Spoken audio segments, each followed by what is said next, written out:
कहानी को पूरा समझने के लिए कहानी के पिछले सभी भागों को ज़रूर देखें। उसका लिंक मैं आपको डिस्क्रिप्शन बॉक्स में दे दूँगी और साथ में कमेंट बॉक्स में पिन भी कर दूँगी, तो आप वहाँ से भी जाकर देख सकते हैं। आज शाम को मैं ज़िद तेरे इश्क की का भी अगला भाग देने की कोशिश करूँगी, लेकिन इसके लिए आप लोगों को भी थोड़ा सा मेहनत करनी पड़ेगी। कमेंट बॉक्स को अपने प्यारे प्यारे कमेंट से भर दीजिएगा। कौन कौन इस कहानी का अगला भाग देखना चाहता है, मैं इंतज़ार करूंगी आपके कमेंट का। और आप लोग इंतज़ार करिए शाम 6 बजे ज़िद तेरे इश्क की अगला भाग का। तब तक आप लोग तुम मेरी मोहब्बत के इस पार्ट को एंजॉय कीजिए और अपना कमेंट देना बिल्कुल मत भूलिएगा कि कहानी आप लोगों को कैसी लग रही है। कॉफ़ी का कप हाथ में लेकर नील बोला, काश हमारी लाइफ नॉर्मल होती तो पूरे हक से आपको बीबी होने के सारे फ़र्ज निभाने को बोलता, लेकिन शायद मेरी किस्मत ही ख़राब है जो मैं चाह कर भी ये रिश्ता नहीं निभा सकता। जिनकी खुद की पूरी ज़िंदगी खोखली हो वो आशियाने सजाने के ख्वाब नहीं देखते। वहीं दूसरी तरफ दृष्टि ने डिनर बना लिया था। सुजाता जी को डिनर डाइनिंग टेबल पर लगाने का बोल वो खुद फ्रेश होने चली गई। रूम में आकर उसने देखा कि नील कहीं भी नहीं था। उसने वॉशरूम का गेट देखा तो वो खुला था। उसने सोचा शायद नील कहीं बाहर हो और वो ऐसे ही फ्रेश होने के लिए वॉशरूम में चली गई। वॉशरूम में जाते ही नील को सामने देखकर उसने ज़ोर से चीख मारी। नील ने भी जल्दी जल्दी आकर अपने हाथ से उसका मुंह दबा दिया। दृष्टि ने भी अपनी आंखों के ऊपर हाथ रख लिया क्योंकि सामने नील सिर्फ बॉक्सर में खड़ा था। दृष्टि ने धीरे से अपनी आंखें खोली तो सामने नील को देखकर उसकी आंखें फटी की फटी रह गई। उसकी फिट बॉडी को देखकर वो पलक झपकाना ही भूल गई। दोनों के चेहरे करीब थे और सांसें भी आपस में घुल रही थी। दोनों की नज़रें एक दूसरे से उलझी हुई थी और दोनों के होठ सूख गए थे। नील उसे अपने इतना करीब देखकर होश खोता जा रहा था। वो धीरे धीरे उसके ऊपर झुकने लगा। दृष्टि के हाथ खुद ब खुद उसके सीने से जा लगे। उसे नील की तेज चलती धड़कनें महसूस हो रही थी। नील को खुद पर इस तरह झुकते देख दृष्टि कांपने लगी। इससे पहले कि नील उसके चेहरे के करीब आता, दृष्टि ने उसे जोर से धक्का दे दिया। धक्का देने की वजह से नील का एकदम बैलेंस बिगड़ गया और वो दृष्टि को लेकर बाथटब में गिर गया। नील के हाथ दृष्टि की कमर से लिपटे हुए थे और दृष्टि के हाथ नील के सीने पर थे। दोनों ही एक दूसरे में खोए हुए थे। दृष्टि पूरी तरह से भीग चुकी थी। तभी एकदम से लाइट चली गई और वहाँ पूरी तरह से अंधेरा हो गया, जिससे दृष्टि ने दोबारा चीखना शुरू कर दिया। नील ने दोबारा उसके मुंह पर हाथ रख दिया। दोनों की सांसें बहुत तेजी से चल रही थी जो एक दूसरे को साफ सुनाई दे रही थी। दोनों ही एक दूसरे के एहसास में खोए हुए थे। एकदम से लाइट आई तो दृष्टि ने नील को धक्का दे दिया और भागते हुए वॉशरूम से बाहर आ गई। बाहर आकर उसने अपनी तेज चलती सांसों को काबू किया। इधर नील को समझ ही नहीं आया कि आखिर हुआ क्या। उसे समझ नहीं आ रहा था कि वो दृष्टि के पास आकर क्यों खुद को काबू नहीं रख पाता, क्यों उसका खुद पर नियंत्रण खो जाता है, क्यों उसके पास आकर वो पूरी तरह उसके एहसास में खो जाता है। दृष्टि अपने कपड़े लेकर दूसरे रूम में चेंज करने चली गई। उसके जाने के बाद नील भी वॉशरूम से बाहर आया। उन दोनों को इतना समय लगते देख सुजाता जी खुद उन्हें डिनर के लिए बुलाने आ गई। नील उन्हीं के साथ नीचे हॉल में आ गया। उसने एक नज़र हर तरफ डाली लेकिन दृष्टि वहाँ नहीं थी। सुजाता जी ने नील से दृष्टि के बारे में पूछा तो उसने हड़बड़ाकर जवाब दिया कि उसे नहीं पता। उसका यूं हड़बड़ाना सुजाता जी को थोड़ा अजीब लगा, लेकिन वो कुछ और पूछती इससे पहले ही दृष्टि वहाँ आ गई। दोनों ही एक दूसरे से नज़रें चुराने में लगे थे। जब नील दृष्टि को देखता तो दृष्टि हड़बड़ाकर नज़रें नीचे कर लेती और जब दृष्टि नील को देखती तो वो भी एकदम से नज़रें फेर लेता। दोनों डिनर करके वापस रूम में आ गए, लेकिन दोनों ने एक दूसरे से बिल्कुल भी बात नहीं की। दोनों अपनी जगह पर चुपचाप लेट गए। दृष्टि की आंखों के आगे बार बार वो पल आ जाता जब वो नील के करीब थी, तो वहीं दूसरी तरफ नील को खुद पर ही गुस्सा आ रहा था। वहीं दूसरी तरफ मनन के ऑफिस ना आने पर रंजीत अब उसका घर पर इंतज़ार कर रहा था। मनन घर आया तो रंजीत सामने ही बैठा दिखाई दे गया। वो सीढ़ियाँ चढ़कर चुपचाप अपने कमरे की तरफ जाने लगा तो रंजीत ने उसे आवाज़ देकर रोका और उससे पूछने लगा कि वो ऑफिस क्यों नहीं आया। तो मनन ने जवाब दिया कि वो किसी काम में फंस गया था। रंजीत ने उसे ऊंची आवाज़ में कहा, बस जानता हूँ तुम्हारे ज़रूरी काम। अय्यासी के अलावा ना कभी तुमने कोई काम किया है और ना ही तुमसे होगा। तुम जो भी करो मुझे उससे कोई इंटरेस्ट नहीं है, लेकिन तुम्हें मेरा एक काम करना होगा। मनन ने रंजीत की तरफ हैरानी से देखा और बोला, ऐसा क्या काम आ गया आपको मुझसे? रंजीत ने उसे देखते हुए कहा, सुना है काफ़ी समय से एक लड़की के पीछे लट्टू बनकर घूम रहे हो, मुझे वही लड़की चाहिए। मनन ने फिर से हैरानी भरी नज़रों से उसे देखा और पूछा, अच्छा तो मेरी जासूसी की जा रही है? रंजीत ने उसे घूरते हुए कहा, बाप हूँ तुम्हारा, तुम्हारे पल पल की खबर है मेरे पास।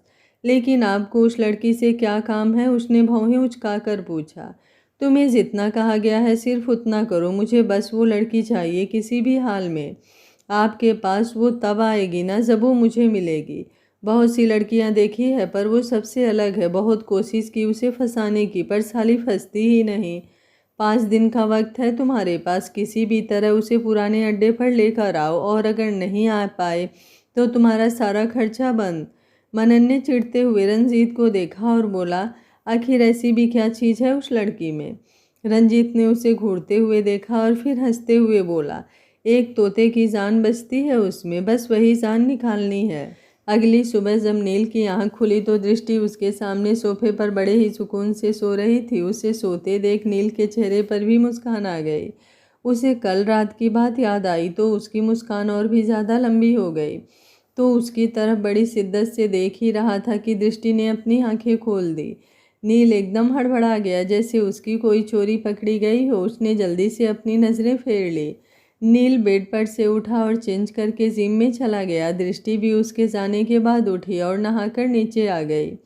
दृष्टि ने पहले मंदिर में आरती की और फिर नाश्ता बनाने के लिए किचन में आ गई। सुजाता जी ने नाश्ता तैयार कर रखा था, बस नील के लिए काफ़ी बनानी रह गई थी। सुजाता जी दृष्टि को काफ़ी बनाने का कहकर वहाँ से डाइनिंग टेबल की ओर चली गईं।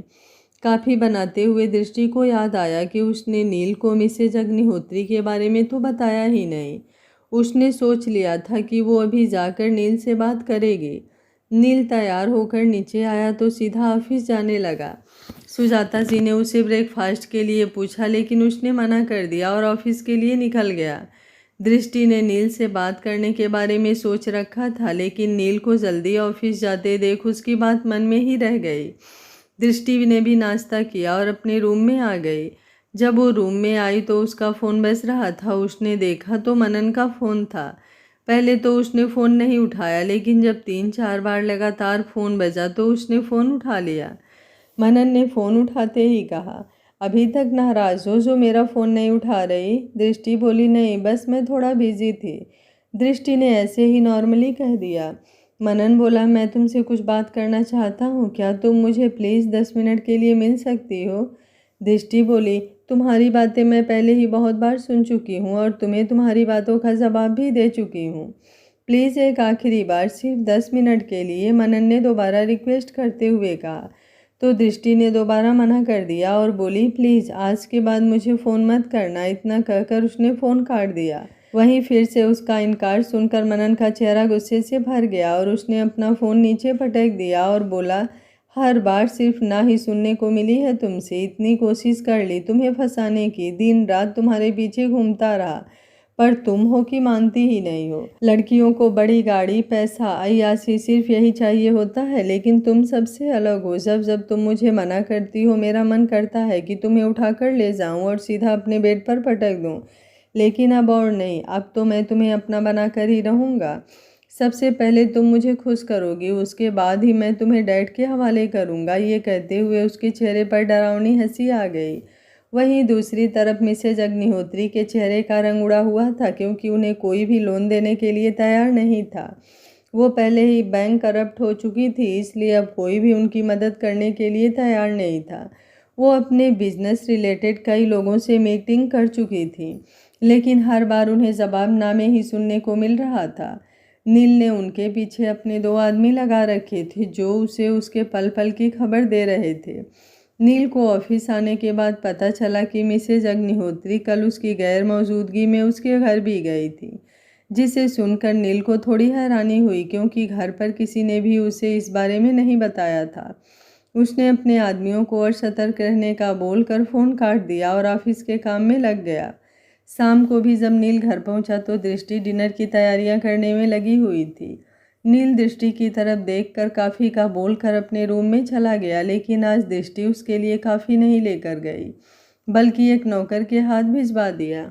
नील फ्रेश होकर वॉशरूम से बाहर आया तो नौकर के हाथ काफ़ी देखकर उसे अच्छा नहीं लगा। उसने वो काफ़ी वैसे ही वापस भेज दी।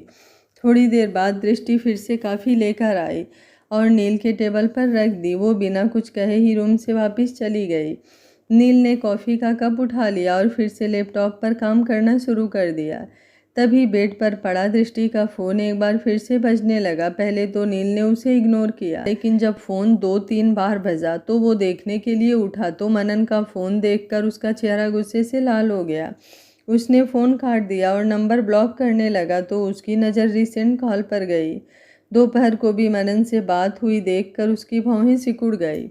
उसने उसका नंबर ब्लॉक लिस्ट में डाला और फ़ोन वापस रखकर अपनी जगह पर आकर बैठ गया।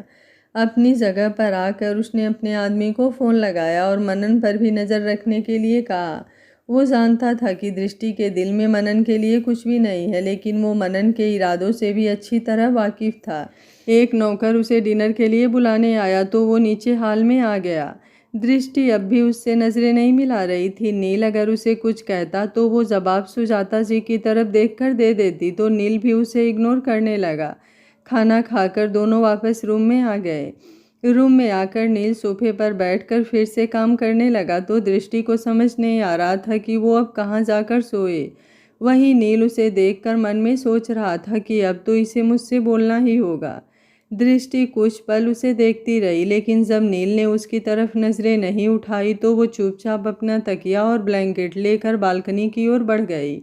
उसे बालकनी की तरफ जाते देखकर नील की त्योरियां चढ़ गई।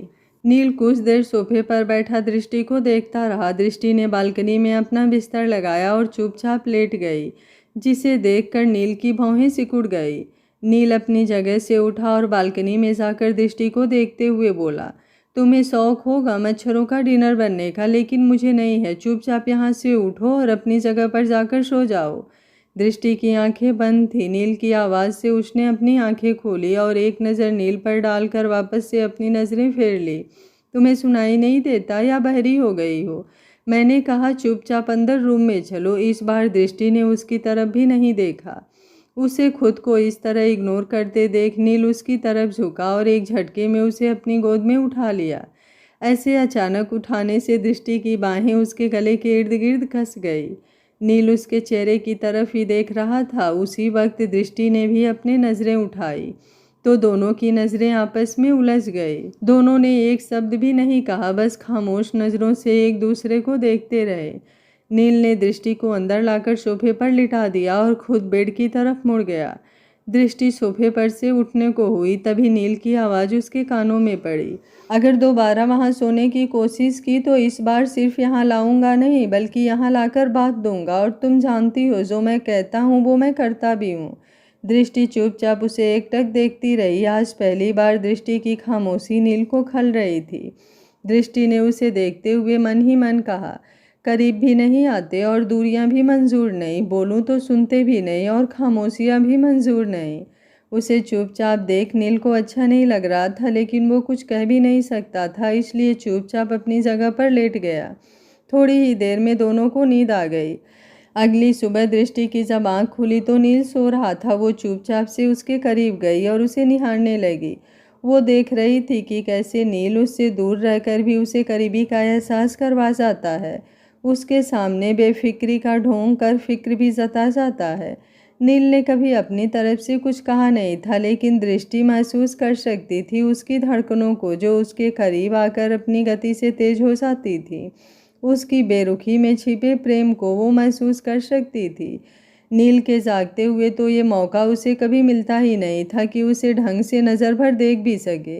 वो इस बात से बिल्कुल अनजान थी कि नील सो नहीं रहा, बल्कि कब से खुद पर उसकी नज़रें महसूस कर रहा है। उसने एकदम से अपनी आंखें खोल दी तो दृष्टि जल्दी से उसकी तरफ से घूम गई, जिससे उसका पैर बेड से लड़खड़ा गया और वो पीठ के बल ही नील के ऊपर गिर गई। दृष्टि की कमर उसके सीने से जा लगी। नील बेड पर शर्टलेस सोया हुआ था। नील ने दृष्टि को बचाने के लिए अपने बाहें ऊपर की तरफ फैला दी, जो दृष्टि के गिरने की वजह से उसकी कोरी कमर के इर्द गिर्द कस गई और दृष्टि के हाथ उसके हाथों पर चले गए। एक दूसरे के इतना करीब आकर उनकी धड़कनें बेतहाशा दौड़ने लगी। जब जब भी वो दोनों एक दूसरे के करीब आते, एक सुकून उन दोनों की रूह में उतर जाता। दोनों के दिलों में एक दूसरे के लिए चाहत थी, पर दोनों में से कोई भी उस चाहत को बयां नहीं करना चाहता था। नील गर्दन की तरफ से थोड़ा ऊपर उठा हुआ था और दृष्टि का चेहरा भी नील की तरफ मुड़ा हुआ था, जिसकी वजह से दोनों की नज़रें आपस में उलझी हुई थी। जब दृष्टि उसकी नज़रों का ताप सहन ना कर सकी तो उसने अपनी पलकें झुका दी। ज़रूरत नहीं होती लफ्ज़ों की, जब मोहब्बत खामोशियों से बयां हो जाए। नील की नज़रें उसके चेहरे से फिसल कर गर्दन पर चली गई। उसे अपने इतना करीब देखकर उसके होंठ सूख चुके थे। उसने आगे बढ़कर उसके गर्दन पर अपने होंठ रख दिए। उसके होठों के स्पर्श से दृष्टि एकदम चिहुक उठी। नील के हाथों पर उसके हाथों की पकड़ और ज़्यादा कस गई और दृष्टि के नाखून नील के हाथों पर चुभ गए। दृष्टि का फ़ोन बजा तो दोनों का ध्यान एक दूसरे से हटा। दृष्टि एक झटके से नील के ऊपर से खड़ी हो गई और सीधा वॉशरूम में चली गई। उसने अपने फ़ोन पर भी ध्यान नहीं दिया। वॉशरूम में जाकर उसने अपनी बढ़ती सांसों को काबू किया। शर्म से चेहरे का रंग पूरी तरह से लाल हो गया था। उसके जाने के बाद नील भी अपनी जगह से उठा और सीधा जिम वाले एरिया में चला गया। उसने अपना सारा गुस्सा पंचिंग बैग पर निकालना शुरू कर दिया। फिर एकदम से पंचिंग बैग रोक कर बोला, अब मुझे फैसला लेना ही होगा। जब नज़दीकियाँ हमारे रिश्ते का वजूद ही नहीं तो इन्हें रोकना ही होगा। उसने मन ही मन एक फ़ैसला लिया और अपने मैनेजर को फ़ोन लगा दिया और फ़ॉरेन कंट्री से होने वाली सारी डील्स की डिटेल भेजने के लिए कह दिया। फ़ोन काट कर वो वापस से रूम में आ गया। उसने एक नज़र रूम में देखा और वॉशरूम भी चेक किया। दृष्टि वहाँ नहीं थी। उसने एक गहरी सांस ली और कबर्ड से कपड़े लेकर वॉशरूम की तरफ चला गया। दृष्टि नहाकर नीचे हॉल में आ गई। पहले उसने मंदिर में पूजा की और फिर नाश्ते में हेल्प करने के लिए सुजाता जी के पास किचन में चली गई। आज उसके चेहरे का रंग कुछ अलग ही था। पीले रंग के प्लाजो सूट में वो खूब जंच रही थी।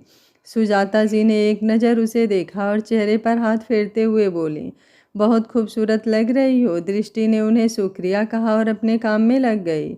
तभी उनका ध्यान उसके खाली गले पर गया तो उन्होंने हैरान होते हुए पूछा कि तुम्हारा मंगलसूत्र कहाँ गया।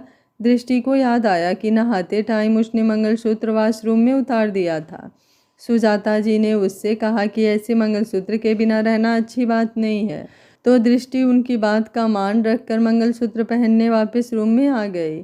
दृष्टि रूम में आई तो रूम खाली था। अपनी ही धुन में चलती वो वॉशरूम तक आ गई। नील भी अभी वॉशरूम में नहाकर टॉवल लपेटे बाहर की तरफ ही आ रहा था। जैसे ही दृष्टि वॉशरूम का गेट खोलने लगी, उससे पहले ही नील ने दरवाज़ा अंदर से खोल दिया।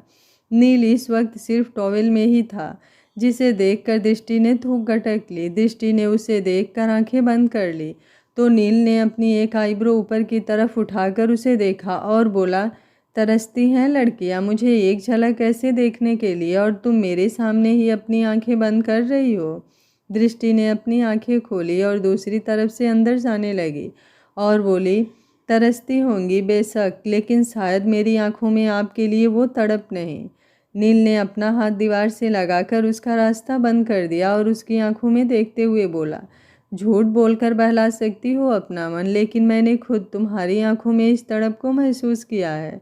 इस तड़प को महसूस करने के लिए इन आँखों की तपिश को बर्दाश्त करना भी ज़रूरी है, लेकिन आप तो गाहे बगाहे इन नज़रों के मिलने से भी कतराते हैं। दृष्टि ने उसे जवाब दिया और उसका हाथ हटाकर अंदर चली गई। नील ने उसे कुछ कहना चाहा, लेकिन फिर चुपचाप जाकर अपनी कबर्ड में से कपड़े निकालने लगा। उसने अंदर से मंगलसूत्र उठाया और बाहर आने लगी तो दरवाजे के पास रखी वास से टकरा गई। वास का पूरा कांच नीचे बिखर गया था। नील ने उसे रोकना चाहा, लेकिन दृष्टि ने उसे नज़रअंदाज कर अपना पैर आगे बढ़ा दिया। आगे कदम बढ़ाते ही उसके पैर पर कांच चुभ गया, जिससे उसकी आह निकल गई। नील ने एक नज़र उसे देखा। वो झुककर अपने पैर के अंगूठे की तरफ देख रही थी, जिस पर कांच लगने की वजह से थोड़ा खून आ गया था। वो धीरे धीरे अपने जख्म पर फूंक मार रही थी। नील एक नज़र उसे देखता ही रह गया। उसके माथे पर झूलती लटे उसे बेहद खूबसूरत बना रही थी और जैसे जैसे वो होठों को गोल करके अपने जख्म पर फूंक मार रही थी, नील उसी में खो रहा था। उसकी सिसकी की आवाज़ से नील वापस होश में आया। नील ने अपने कपड़ों को वहीं बेड पर रख दिया और दृष्टि की तरफ बढ़ गया। दृष्टि को खुद पर उसकी नज़रों का आभास हो रहा था। उसने नज़र उठाकर उसकी तरफ देखा तो नील ने पलकें झपकते ही उसे अपनी गोद में उठा लिया। दृष्टि ने अपनी बाहें नील के गर्दन के इर्द गिर्द कस दी। मंगलसूत्र अभी भी उसके हाथों में झूल रहा था। नील ने दृष्टि को बेड पर लिटा दिया और खुद ड्रावर में फर्स्ट एड बॉक्स लेने चला गया। दृष्टि हाथों की मुट्ठी घुटनों से जोड़कर बैठी कनखियों से उसे ही देख रही थी और बीच बीच में अपने होठों को गोल कर अपने जख्म पर फूंक भी मार रही थी, जिससे बीच बीच में उसकी सिसकी निकल जाती। नील का ध्यान उसकी इस हरकत से डाइवर्ट हो रहा था। वो दृष्टि के पास आकर बैठ गया और अपने हाथ में उसका पैर लेकर देखने लगा। दृष्टि ने अपना पैर पीछे हटाना चाहा, लेकिन नील ने उसके पैर को कसकर पकड़ लिया। पहले उसने कॉटन और डिटॉल से उसके जख्म को अच्छी तरह से साफ किया और फिर दवाई लगाकर उस पर बैंडेज कर दी। कहीं बहाने से मेरे पास आने के लिए तो इधर उधर नहीं टकराती रहती तुम। नील की बात सुनकर दृष्टि ने नज़रें उठाकर उसे देखा।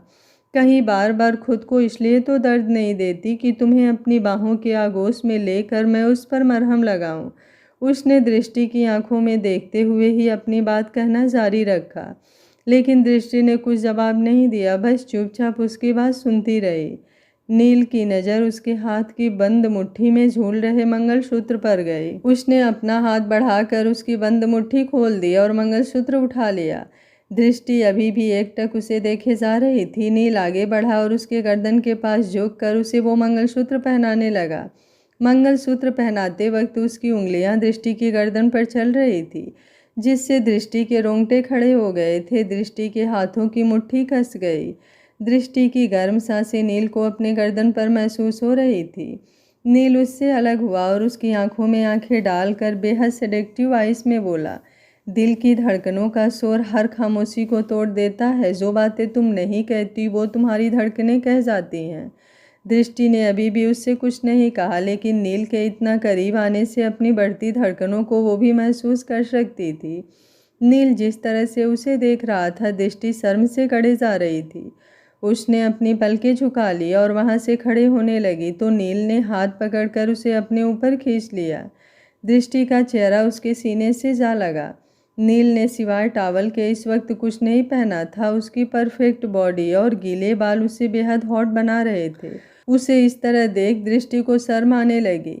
कहीं जाने की ज़रूरत नहीं है, चुपचाप यहाँ बैठकर आराम करो। सुजाता जी से बोल तुम्हारा नाश्ता यहीं ऊपर भिजवा दूंगा। कहते हुए नील ने दृष्टि की कमर को कसकर पकड़ा और पलटकर उसके ऊपर आ गया।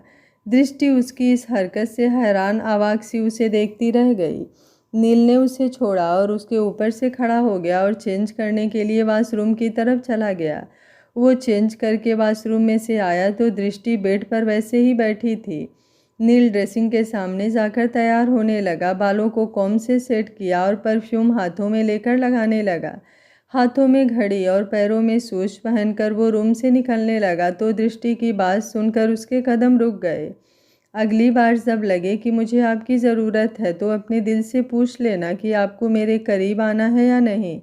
आपका दिल आपकी बातों का जवाब खुद ही दे देगा और बात समझने वाले पर निर्भर करती है कि उसे आपके शब्दों को समझना है या खामोशी को। कई बार खामोशियाँ शब्दों पर भारी पड़ जाती हैं। अगर वक्त रहते उन्हें समझ लिया जाए तो सही, नहीं तो शब्दों का भी कोई मोल नहीं रह जाता। नील ने पलटकर उसे देखा। दृष्टि भी उसी की तरफ देख रही थी। दोनों की नज़रें आपस में मिली, लेकिन फिर नील ने अपनी आंखों पर गॉगल्स लगाए और रूम से बाहर निकल गया। वो सुजाता जी को दृष्टि के लिए ब्रेकफास्ट का बोल कर ऑफिस में चला गया। सुजाता जी ने भी दृष्टि का ब्रेकफास्ट उसके रूम में भिजवा दिया। नील ने ऑफिस जाकर पहले अपनी सारी मीटिंग अटेंड की। उसके बाद उसने अपने मैनेजर को बोलकर फॉरेन में होने वाली सारी मीटिंग की डिटेल मंगवाई और उन्हें चेक करने लगा। थोड़ी देर बाद उसने डिसाइड किया कि वो कल ही ऑस्ट्रेलिया के लिए निकलेगा। उसने डिसाइड कर लिया था कि अब वो जितना ज़्यादा हो सके उतना ही दृष्टि से दूर रहेगा। उसकी करीबी से अगर वो कमज़ोर होता है तो वो उसके आसपास भी नहीं आएगा। वहीं दूसरी तरफ मनन ने बहुत बार कोशिश कर ली दृष्टि को फ़ोन करने की, पर उसका नंबर ब्लॉक लिस्ट में होने के कारण फ़ोन मिल ही नहीं रहा था। आखिर में उसने नैना को फ़ोन किया और दृष्टि से मिलवाने के लिए कहा, लेकिन नैना ने भी उसे मना कर दिया, ये कहकर कि दृष्टि उससे मिलना ही नहीं चाहती। अगर उसने कोशिश भी की तो दृष्टि उससे ही नाराज़ हो जाएगी। मनन को उन दोनों पर गुस्सा आ रहा था, लेकिन उसके लिए ये वक्त गुस्सा करने का नहीं बल्कि सोच समझकर अपनी चाल चलने का था। उसे किसी भी तरह 2-3 दिन के अंदर ही दृष्टि को अपने बाप को सौंपना था, लेकिन उससे पहले उसे वो खुद भी हासिल करना चाहता था। शाम को जब नील ऑफिस से घर आया तो दृष्टि डिनर बना रही थी। कुछ हिस्क इजहार और इनकार से परे होते हैं, इसलिए ना कभी उन्हें इजहार करने की ज़रूरत पड़ी और ना ही कभी उनकी आंखों में एक दूसरे के लिए इनकार देखा। उसने 2 पल उसे देखा और अपने रूम में आ गया। ना जाने दृष्टि को क्यों महसूस हुआ कि शायद नील उसे कुछ कहना चाहता था। पैर का जख्म गहरा ना होने के कारण लगभग सही हो चुका था। उसने नील के लिए कॉफ़ी बनाई और खुद लेकर रूम में आ गई। नील भी फ्रेश हो चुका था। वो लैपटॉप पर अपनी कल की फ़्लाइट की डिटेल चेक कर रहा था। दरवाजे पर कदमों की आहट पाकर उसके दिल को एक सुकून सा मिला। कैसे ना पहचानता वो इस आहट को जो उसके कमरे से ज़्यादा उसके दिल में दस्तक दे रही थी। पर उसने अपनी नज़रें लैपटॉप पर ही जमाई रखी। दृष्टि धीमे कदमों से रूम के अंदर आई और कॉफ़ी नील के टेबल पर रखकर वहाँ से जाने लगी। नील ने नज़रें ऊपर की ओर की और उसे रोका। 1 मिनट।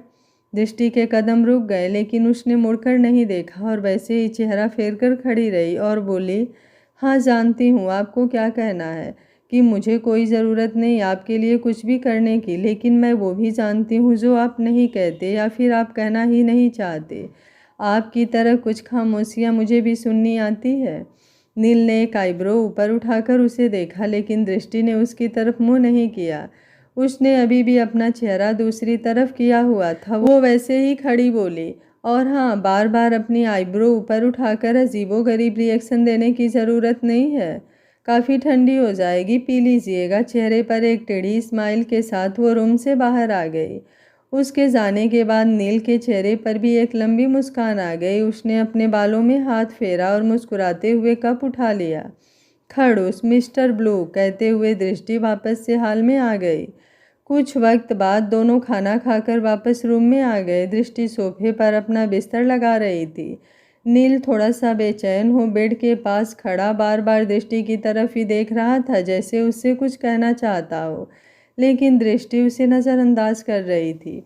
थोड़ी देर वैसे ही खड़े रहने के बाद नील ने अपनी मुट्ठी कस ली और हिम्मत करके दृष्टि से बोला, तुम चाहो तो बेड पर सो सकती हो। दृष्टि जो अभी अभी वॉशरूम से बाहर आई थी और सोफे पर लेटने ही वाली थी, एकदम हैरानी से नील की तरफ मुड़ी और बार बार आंखें झपकाते हुए उसे देखने लगी। उसे यकीन नहीं हो रहा था कि क्या ये सच है जो अभी अभी उसके कानों ने सुना। अब आईब्रो ऊपर उठाकर हैरान होने की बारी दृष्टि की थी। नील ने भी उसे उसकी तरह ही जवाब दिया, अगर सोना चाहो तो सो सकती हो, मैं सोफे पर सो जाऊंगा, बाकी तुम्हारी मर्जी, लेकिन यूं आईब्रो उठाकर अजीबोगरीब रिएक्शन देने की ज़रूरत नहीं है। उसकी बात सुनकर दृष्टि ने अपना मुंह सिकोड़ लिया और मन ही मन बोली, खड़ूस मिस्टर ब्लू को अपनी बात भी रखनी है और अपनी नाक भी रखनी है। उसने कुछ पल सोचा और फिर अपना बिस्तर उठाकर बेड पर आकर लेट गई। नील ने भी अपना ब्लैंकेट उठाया और सोफे पर आकर लेट गया। जहां दृष्टि के बेड पर लेटकर नील के परफ्यूम की भीनी भीनी खुशबू आ रही थी, वहीं नील को भी सोफे पर सोकर एक अलग सुकून का एहसास हो रहा था। दृष्टि को थोड़ी ही देर में नींद आ गई, लेकिन नील काफ़ी देर वहां लेटा हुआ करवटें बदलता रहा। वो बार बार दृष्टि की तरफ नज़र डालता। जब उसे यकीन हो गया कि दृष्टि सो गई है, तो वो सोफे पर से उठा और बेड पर आकर लेट गया। दृष्टि उसके बगल में आराम से सो रही थी। नील का चेहरा सामने सीलिंग की तरफ था। कुछ पल चुराना चाहता हूँ उस ज़िंदगी से जो किसी की कुर्बानी की अमानत है। नहीं जानता ये ज़िंदगी कब ठहर जाए, लेकिन कुछ पल तुम्हारे साथ सुकून से बिताना चाहता हूँ। चाहता हूँ सुकून भरे लम्हों में तुम्हारी मौजूदगी भी हो, लेकिन जब खुद का एक पल का कोई भरोसा ना हो तो तुम्हें उम्रों के वादे कैसे कर दूँ। क्या पता ये ज़िंदगी कब साथ छोड़ जाए, इसलिए तुम्हें कोई झूठी उम्मीद नहीं देना चाहता, लेकिन तुम्हारे आगोश में आकर एक बार एक सुकून की नींद सोना चाहता हूँ। उसने मन ही मन कहा और सरक कर दृष्टि के पास आ गया, फिर उसकी तरफ करवट ले ली। उसका चेहरा दृष्टि के चेहरे के बिल्कुल सामने था। उसका थोड़ा सा सिर उठाकर उसने अपनी बाजू उसके सिर के नीचे रख दी, फिर उसकी एक बाँह उठाकर अपने ऊपर और खुद उसके कमर के इर्द गिर्द अपनी बाँह लपेट दी। चेहरा थोड़ा सा ऊपर को उठा और उसके माथे पर अपना प्यार भरा चुम्बन अंकित कर उसे अपने आगोश में लेकर वो सुकून की नींद सो गया। नींद में भी दृष्टि के चेहरे पर सुकून की लालिमा बिखर गई। अगली सुबह नील दृष्टि के जागने से पहले ही उठ गया। उसने धीरे धीरे अपनी बाजू उसके सिर के नीचे से सरकाई और उसका हाथ अपने ऊपर से हटाया। दृष्टि आराम से सो रही थी। सोते हुए वो ऐसे लग रही थी जैसे कोई चांद का टुकड़ा ज़मीन पर बिखर गया हो और ऊपर से खिड़की से आती सूर्य की किरणें जो उसके चेहरे पर एक अलग जादू बिखेर रही थी। इससे प्यारी और मनमोहक सुबह नील के लिए कोई और हो ही नहीं सकती थी। वो करीबन आधा घंटा बिना पलक झपकाए उसे यूं ही देखता रहा। उसे यूं निहारना नील के लिए बिना मांगे मुरादें पूरी हो जाने के बराबर था। नील उठकर बैठ गया और फिर दृष्टि की तरफ थोड़ा झुककर उसके माथे पर अपने होठ रख दिए। वो तलब जो उसके होठों को लगी थी उसे थोड़ा सुकून मिला। इससे आगे अगर वो बढ़ता तो शायद दृष्टि की नींद खुल जाती, इसलिए अपने दिल को काबू में कर वो बेड पर से उठ गया। एक बार दोबारा उसने मुड़कर दृष्टि की तरफ देखा तो चेहरे पर मुस्कान बिखर गई। बालों में हाथ फिराकर वो वॉशरूम की तरफ बढ़ गया। जो टी शर्ट और लोअर उसने अभी पहना हुआ था उसे उसने लॉन्ड्री में ना डालकर अपनी कबर्ड में रख दिया। उसके जाने के बाद दृष्टि की नींद खुली। आज की सुबह उसे थोड़ी अलग लग रही थी। उसे लग रहा था जैसे कई दिनों बाद उसकी नींद पूरी हुई हो। नील की भीनी भीनी खुशबू अभी भी उसे अपने अंदर से आ रही थी। उसने चेक किया तो नील जिम जा चुका था। वो भी वॉशरूम में नहाने चली गई। तैयार होकर वो नीचे हॉल में आ गई। वहीं दूसरी तरफ सुबह सुबह नैना के घर में शोर मचा हुआ था। आज सुबह ही उसे पता चला आज उसे देखने के लिए लड़के वाले आने वाले थे। नैना अभी शादी के लिए बिल्कुल तैयार नहीं थी, लेकिन उसके माँ बाप उसकी शादी करवाना चाहते थे। करवाते भी क्यों ना, एक तो नैना की उम्र भी हो रही थी, दूसरा इतना अच्छा रिश्ता घर बैठे बिठाए मिल गया तो वो कैसे उसे हाथ से जाने देते। नैना की माँ सुरेखा जी ने उसे मना लिया इस शर्त पर कि अगर उसे लड़का पसंद नहीं आया तो वो खुद लड़के वालों को मना कर देंगे। उनकी बात सुनकर नैना मान गई, लेकिन उसने भी अपनी शर्त रख दी थी कि अगर उसे लड़का पसंद नहीं आया तो वो जब तक खुद नहीं कहती उसके माँ बाप उसके लिए कोई रिश्ता नहीं देखेंगे। उन दोनों ने भी उसकी बात पर सहमति जता दी। दृष्टि ने पहले मंदिर में पूजा की और फिर नाश्ता बनाने के लिए किचन में आ गई। आज उसने सुजाता जी को उसकी मदद करने के लिए बिल्कुल मना कर दिया। आज उसका बहुत मन हो रहा था कि वो खुद नील के लिए पूरा ब्रेकफास्ट बनाए। उसने नील के लिए सैंडविच और वेजिटेबल सूप और अपने और सुजाता जी के लिए पोहा बना लिया। नील भी रेडी हो चुका था। वो सीढ़ियों से नीचे आ रहा था तभी किचन में खड़ी दृष्टि बाउल में सूप डाल रही थी कि अचानक सूप उसके हाथ पर गिर गया। सूप इतना गर्म था कि दृष्टि की जोर से चीख निकल गई। वो जल्दी जल्दी बार बार अपना हाथ झटकाने लगी। उसकी चीख सुनकर नील दौड़ता हुआ किचन में आया। उसने जल्दी से दृष्टि का हाथ पकड़ा और पानी के टैप के नीचे ले गया। ठंडे पानी से दृष्टि को थोड़ी राहत मिली। नील ने एकदम कड़क आवाज़ में कहा, आइस क्यूब। तो सुजाता जी ने जल्दी से उसे आइस क्यूब लाकर पकड़ा दी। उसने आइस क्यूब दृष्टि के हाथ पर मसलनी शुरू कर दी। सुजाता जी से बोलकर उसने ऑइंटमेंट भी मंगवा लिया। उसने दृष्टि को चेयर पर बिठाया और खुद उसके हाथ पर दवाई लगाने लगा। दृष्टि एकटक उसे ही देख रही थी। जब जब दृष्टि को जलन महसूस होती नील उसे फूंक मारने लगता। आज दृष्टि को अपना दर्द नील के चेहरे पर महसूस हो रहा था। उसने मन ही मन सोचा, अगर इतनी परवाह है तो दिखावटी बेरुखी क्यों। दृष्टि को अच्छे से दवाई लगाकर नील सब नौकरों की तरफ मुड़ा और उन्हें घूर कर देखने लगा। सारे नौकरों ने अपनी गर्दन नीचे झुका ली। वो कड़कती आवाज़ में बोला, आज के बाद अगर ये किचन में दिखाई दी तो तुम में से कोई इस घर में दिखाई नहीं देगा। सब नौकरों ने डर कर हाँ में सिर हिला दिया। उसके बाद नील दृष्टि की तरफ मुड़ा और उसे गुस्से से देखते हुए बोला, आज के बाद किचन में पैर रखने की ज़रूरत नहीं है। अगर नौकर कम पड़ रहे हैं तो सुजाता जी से कहकर और रखवा लेना। इतना कहकर नील बिना नाश्ता किए ऑफिस के लिए निकल गया। हालांकि उसका यूं जाना दृष्टि को बिल्कुल अच्छा नहीं लगा, लेकिन फिर भी आज उसके चेहरे पर एक मुस्कान थी। नील ऑफिस में आ गया। ऑफिस जाकर उसने सबसे पहले घर की सुरक्षा के इंतजाम बढ़ा दिए। तान्या भी कुछ दिनों के लिए अपने घर जा चुकी थी, इसलिए वो निश्चिंत होकर ऑस्ट्रेलिया के लिए निकलने वाला था। नील ने सुजाता जी को फ़ोन किया कि वो उसका बैग पैक करके रखे, वो आज ही ऑस्ट्रेलिया के लिए निकल रहा है। सुजाता जी ने उससे कुछ पूछना चाहा, लेकिन नील ने फ़ोन काट दिया, ये कहकर कि उसके पास बात करने का बिल्कुल टाइम नहीं है। दृष्टि इस वक्त सुजाता जी के पास ही बैठी थी। नील का फ़ोन आता देख उसने सुजाता जी को फ़ोन स्पीकर पर डालने के लिए कह दिया था। उसके जाने की बात सुनकर दृष्टि के चेहरे पर उदासी आ गई। सुजाता जी ने उससे पूछा कि क्या उसे नहीं पता था नील कहीं जा रहा है, तो उसने नामे सिर हिला दिया और अपने रूम में चली गई। अपने रूम में आकर वो इधर उधर चहलकदमी करने लगी और बोली, कम से कम जाने से पहले एक बार बता तो देते। बैग पैक करने के लिए भी सुजाता जी को फ़ोन कर दिया।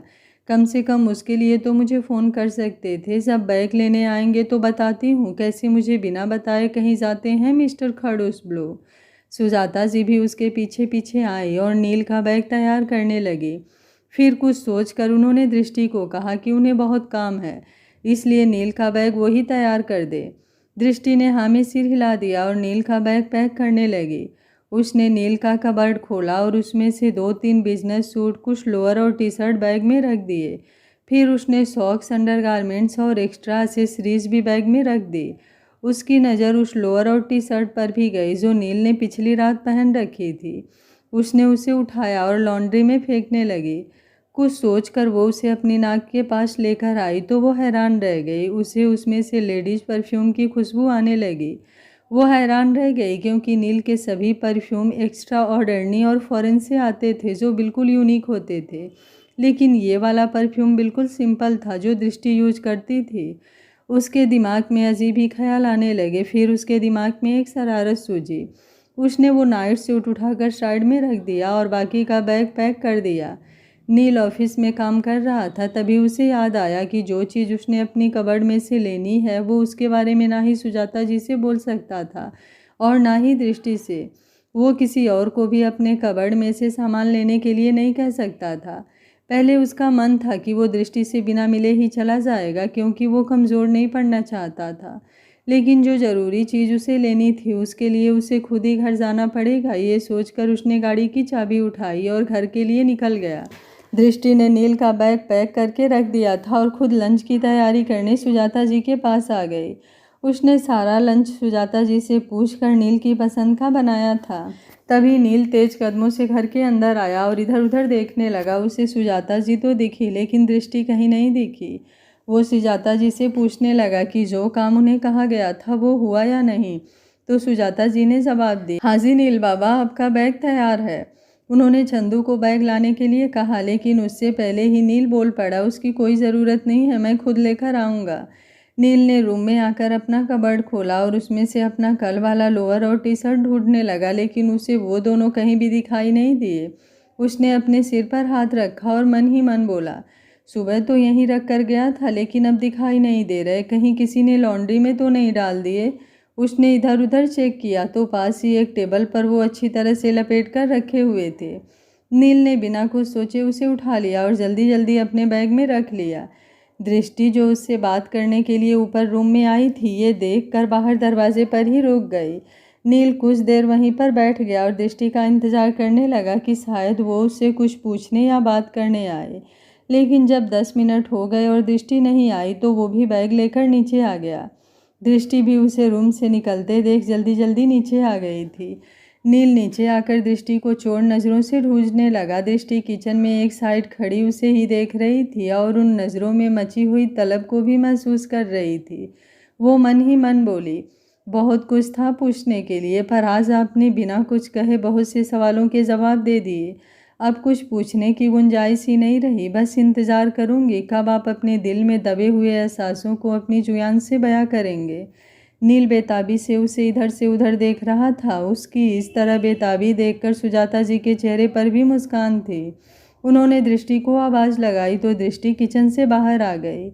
उसे देखकर नील के चेहरे पर सुकून आ गया और कलेजे को ठंडक मिल गई। सुजाता जी ने उसे कहा कि आज पूरा लंच उसकी पसंद का बना है, इसलिए वो खाकर ही जाए। तो नील भी लंच करने के लिए डाइनिंग टेबल की तरफ बढ़ गया। उसे पहले से ही पता था कि सारा लंच दृष्टि ने बनाया है, क्योंकि उसके हाथों से बने खाने की बात ही कुछ और होती थी। एक अलग ही खुशबू जो नील ने घर के अंदर आते ही महसूस कर ली थी। दृष्टि चुपचाप से नील को खाना सर्व कर रही थी। नील ने अपनी प्लेट में हर एक चीज़ सर्व करवाई और फिर थोड़ा थोड़ा खाकर हर चीज़ बीच में ही छोड़ दी। सुजाता जी ने उसे यूं देखकर पूछा कि क्या हुआ, खाना पसंद नहीं आया? अगर कुछ और खाने का मन है तो बता दे। लेकिन नील ने कुछ नहीं कहा और दृष्टि की तरफ नजरें कर ली। दृष्टि भी उस वक्त नील को ही देख रही थी। दोनों की नज़रें आपस में मिली तो दोनों ही कुछ पल एक दूसरे को देखते रहे। जब तक अपने मकसद में पूरी तरह कामयाब नहीं हो जाता, तब तक ये ज़िंदगी मेरी नहीं किसी और की अमानत है, जिसमें तुम्हारी मोहब्बत को चाहते हुए भी कोई जगह नहीं दे सकता। बहक जाता हूँ तुम्हारे करीब आकर, इसलिए तुमसे दूर जा रहा हूँ। खुद को कमज़ोर नहीं पड़ने दे सकता। अगर तुम्हारे मोह से बंधा तो दिल में जीने की आरज़ू पैदा हो जाएगी और अपने दुश्मनों के आगे मौत का डर मुझे कमज़ोर कर देगा। शायद ये दूरी इस दिल में तड़पती आग को बुझा सके। नील ने मन ही मन कहा। जानती हूँ ये दूरी आप खुद बना रहे हैं, इसलिए कोई सवाल करके आपको कमज़ोर नहीं करना चाहती, लेकिन उम्मीद ज़रूर करती हूँ कि जिन एहसासों से आप भाग रहे हैं वही एहसास आपको मेरे करीब भी ले आए। जब दिल तड़प की आग में सुलग रहा हो तो आग के ख़त्म होने का इंतज़ार नहीं करते, उन एहसासों को जी भर उसे ठंडक दिया करते हैं। दृष्टि ने भी नील को देखते हुए अपने मन ही मन में कहा। नील के मैनेजर का फ़ोन आने पर नील ने दृष्टि पर से नज़रें हटाई और सर्वेंट को बैग गाड़ी में रखने के लिए कहा। नील दृष्टि को कुछ पल देखकर दरवाजे की तरफ बढ़ गया और फिर जाते जाते रुक गया और पीछे की तरफ मुड़ा। दृष्टि भी उसी को ही देख रही थी। वो तेज कदमों से दृष्टि के पास आया और उसके गले लग गया। दृष्टि के हाथ हवा में ही रह गए, पर दोनों के दिलों की धड़कन तेज हो गई। नील के दिल को एक ठंडक सी मिल गई, जैसे किसी प्यासे को तपते रेगिस्तान में पानी का समंदर मिल गया हो। कुछ पल यूं ही रहकर वो दृष्टि से अलग हुआ और बिना उसकी तरफ देखे जल्दी जल्दी दरवाजे से होकर घर के बाहर आ गया। दृष्टि आवाज़ सी उसे जाते हुए देखती रह गई। उसे नील के ऐसा करने की बिल्कुल भी उम्मीद नहीं थी। वो मन ही मन बोली, जाइए जितना दूर जाना है, लेकिन चाहूँगी कि आप अपनी इस कोशिश में हार कर भी जीत जाएं। बयां नहीं हो सकती लफ्ज़ों से, इतनी मोहब्बत है तुमसे। सुजाता जी डाइनिंग टेबल क्लीन करवा रही थी। दृष्टि ने उन्हें देखा तो जल्दी से उनके पास आई और उनके हाथों से नील की प्लेट ले ली और फिर चेयर पर बैठकर उसमें से खाने लगी। सुजाता जी को पहले तो कुछ समझ में नहीं आया, लेकिन फिर जल्द ही उनके चेहरे पर एक मुस्कान आ गई। दृष्टि ने बस उतना ही खाया जितना नील ने उसके लिए छोड़ा था और रूम में आ गई। वहीं दूसरी तरफ नील एयरपोर्ट पर पहुंच चुका था। उसका मन कर रहा था कि वो अभी दृष्टि के पास जाए और उसे बता दे कि वो उसे कितना चाहता है। आज से नहीं बल्कि 3 साल पहले से, जब से उसे पहली बार देखा था। लेकिन वो चाह कर भी ये नहीं कर सकता था। उसे वो कर चुकाना था जो उसके बाबा ने अपनी ज़िंदगी दांव पर लगा कर उसकी ज़िंदगी बचा कर उसके ऊपर किया था। वो कैसे उसके मोह से बंध कर उस मोह से मुंह मोड़ ले जो उसके बाबा ने दिया था।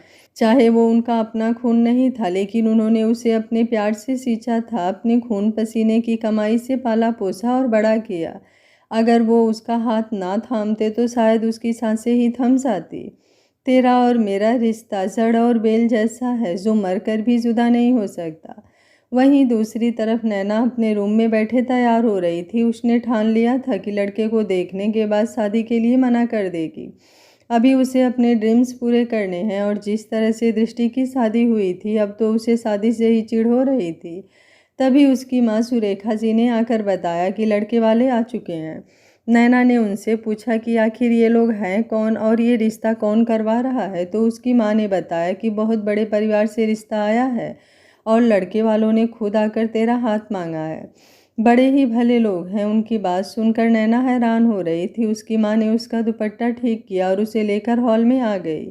बाहर आकर उसने लड़के के माँ बाप को नमस्ते किया और जैसे ही उसकी नज़र लड़के पर गई, उसकी आंखें फटी की फटी रह गईं। उसके सामने आदि बैठा था। उसे देखकर वो पलकें झपकाना भी भूल गई और अपनी आंखों से उसे घूर कर देख रही थी।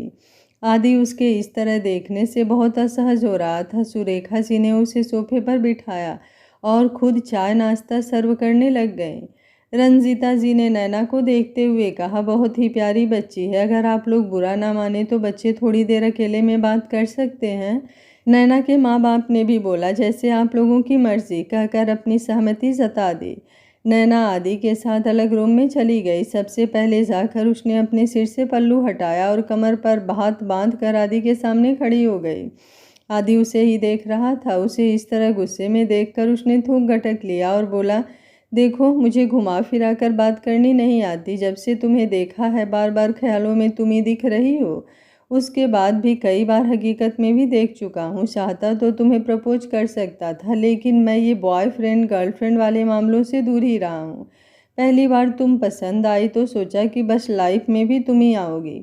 मैं नहीं जानता तुम मुझे पसंद करती हो या नहीं, लेकिन जब पहली बार तुम्हें देखा था तो महसूस किया था कि मुझे देखकर अपनी पलकें तक नहीं झपकाई थी तुमने। लेकिन अगर मैं गलत हूँ तो तुम इस रिश्ते से मना कर सकती हो। मैं तुम पर कोई भी दबाव नहीं डालना चाहता, लेकिन आखिरी बार यही कहना चाहूँगा कि प्यार करता हूँ तुमसे और अपनी बीवी बनाना चाहता हूँ। अगर मना भी कर दोगी तो इंतज़ार करूँगा तुम्हारा। नैना उसे देखती रही और फिर उल्टे पाँव वापस आ गई। उसके माँ बाप आदि के माँ बाप पर ही बात कर रहे थे। वो उनके पास आई और उनकी तरफ देखते हुए बोली, मुझे ये रिश्ता मंजूर है। सबके चेहरों पर खुशी छलक उठी। आदि जो उसके पीछे पीछे वापस आ रहा था, ये सोचकर कि पता नहीं नैना अब कैसे रिएक्ट करेगी, उसकी बात सुनकर खुशी से झूम उठा। थोड़ी देर बातें चली। उसके बाद रंजना जी ने कहा कि वो जल्द ही पंडित जी से पूछकर सगाई और शादी का मुहूर्त निकलवाएंगे। नैना के माँ बाप ने भी खुशी खुशी अपनी सहमति दे दी। वो हैरान थे कि नैना शादी के लिए मान कैसे गई, लेकिन उसके चेहरे की खुशी बता रही थी कि कुछ ना कुछ बात तो ज़रूर है। वहीं दूसरी तरफ प्लेन में बैठा नील दृष्टि को ही याद कर रहा था। उसके जहन में वो सारे पल एक एक कर घूम रहे थे जो उसने दृष्टि के साथ बिताए। उसके करीब आने से उसके शरीर में एक सिहरन सी दौड़ जाती थी। जो नील दूसरों को अपने एक इशारे पर नचाने की काबिलियत रखता है, वो दृष्टि को देखकर अपना नियंत्रण खो देता है। उसने अपना फ़ोन निकाला और उसमें दृष्टि की तस्वीर देखने लगा। शादी से लेकर अब तक दृष्टि की ऐसी कई तस्वीरें थी जो उसे बिना भनक लगे नील ने अपने फ़ोन में ली थी। जहां एक तरफ नील प्लेन में बैठा दृष्टि की तस्वीरें देख रहा था, वहीं दूसरी तरफ दृष्टि भी अकेले रूम में नील को महसूस करने में लगी हुई थी। आज वो सोफे पर ना सोकर खुद से बेड पर लेट गई। नील की परफ्यूम की भीनी भीनी खुशबू उसे नील के अपने आसपास होने का एहसास दे रही थी। उसने अपने फ़ोन में नील का नंबर डायल किया, लेकिन फिर कुछ पल सोचकर अपना फ़ोन साइड में रख कर दोबारा लेट गई।